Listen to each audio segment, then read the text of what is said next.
Na kukaribisha mara tena kwa hii channel ambayo tunaipenda sana. Kuna truck ambayo imebeba kitu kubwa sana, imekuwa ikitrend sana. Je, hicho kitu ni nini?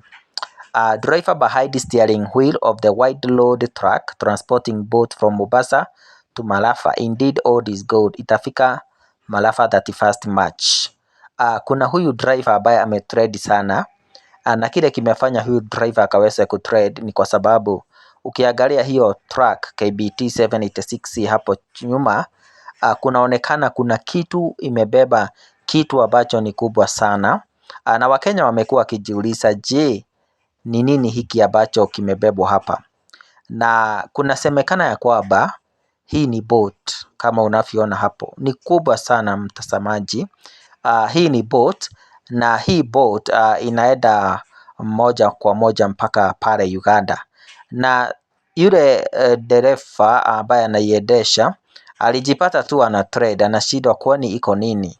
Na Wakenya wanashindwa wakati mtu anapita mahali ambapo kuko na bridge, ni nini inafanyika. Lakini jambo ambalo limefurahisha ni ya kwamba kuna watu ako na wao, ikifika mahali ambapo kuna waya kama za stima, wanaziinua juu na huyu dereva anaendelea na safari yake.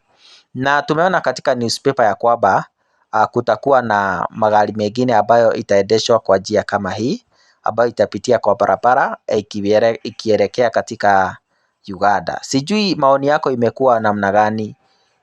Haya magari makubwa imebeba hii mizigo inafaa kutumia barabara ama namna gani? Wacha tusikie maoni kwa comment section.